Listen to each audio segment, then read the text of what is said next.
And I just want to ask you and start at just point blank the current way that humanity is and the way that society is structured, are we living in a slave system? Excellent question. So what we need to do is we need to observe society, right? We need to observe the greater world, and we can even do this within our local areas as well. And the foundation to this question, the answer is understanding who we are and why are we here, and of course the interactions that we have with the natural world and with each other, right? So this is rooted in natural rights. I mean, if you look at, the government and the structures of civilization that we have, it's all based on, well, they call it democracy, Mm-hmm. right? And I mean, even in some countries, you have communism and all these other terms and labels, but what do they mean? What are they constructed of? What are the effects? So even if we say that we have a democratic society, and we're in, I'm in America, so we consider this a free country, Mm-hmm. but is it really? Right? So we need to understand what freedom is, and this is all based on natural rights. So I'm going to define freedom, the most important topic for human beings, for actually for everything, for reality, existence. Freedom is unrestricted free will expression, right? You have the right to live, to exist, to evolve, to move forward, to progress. Mm-hmm. This is what consciousness is all about. It wants to expand, it wants to um, um, have more complexity and uniqueness. So this is, I mean, we can see this in the natural world, from plant life to animals, plant life expanding and propagating, right? I mean, you're a gardener, so Yep. if you don't maintain your garden, it will grow out of your garden and it will keep growing. Yep. Same with your lawn, any type of landscape. This is what it wants to do. It wants to spread and propagate. Animals want to roam and they want to propagate and reproduce. And same thing with humans, right? We want to interact, we want to grow and expand, right? So this is expressing our free will choice as human beings.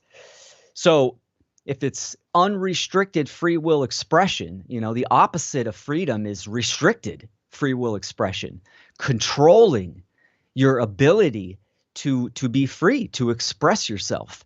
So this is, goes hand in hand with natural rights. We have the Right. right to live, we have the right to exist. So what is a right? That's And a a big. That's a key question, and I've asked people that, yeah, Will, and they don't know.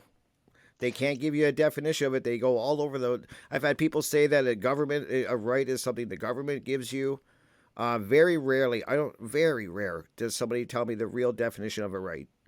yeah, it's incredible, but it's so foundational, right? I mean, and Mm-hmm. this is when people want to spread awareness and try to connect with someone. Start very simply on the foundation. If we don't have our foundation solid, then the walls, the roof, as an allegory, are just going to crumble down. Mm-hmm. So what is a right? The definition of a right is any action or behavior that does not cause harm to another being, right? Right. Meaning that you are not restricting their free will expression. So this is very important. And we look at all the governments and we look at society, and we must observe this. Are we expressing ourselves unrestricted? And if you're being honest with yourself, the answer is no. On a day-to-day basis, we are, until you have interactions with, police Yep. and either the military or the government. We can look at taxation. We can look at traffic stops, right? These are, I mean, the traffic stops is just literally pirates stopping you. There's no victim, there's no harm caused, no right has been violated. They're stopping you from a relative code or regulation that a group of people deem is necessary to extort funds, resources from you. So there's the violation right there. saying, oh, you weren't wearing a seatbelt, or you have a tail light out, or you are traveling upon the earth without the documents that we say you must have, right? So what is going on is there's the violation of a natural right there. So this is a claim. What they are saying and what this means is that you cannot travel upon the earth, and I'm using this as an example. There's many examples, but traveling as the example, right? You cannot travel upon the earth, move upon the earth, unless you have these documents, unless we say you can. So this is a claim of ownership, saying we own your persons, your body, your property.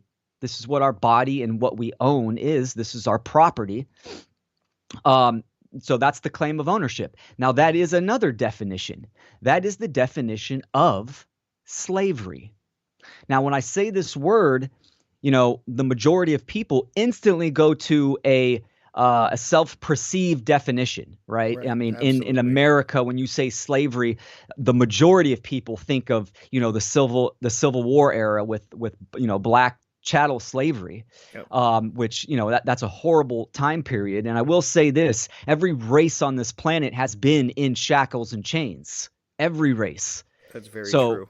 So that's a limited perception of just referring to that time, that horrible time period in history, in American history. So, but that is a limited perception, right? The actual definition of slavery is a claim of ownership upon another. That's it.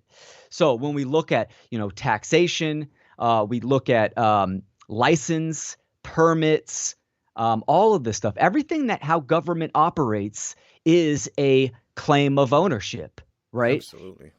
So it's saying it's based upon moral relativism, saying that you must obey our dictates and commands. So it's creating a master class and a slave class.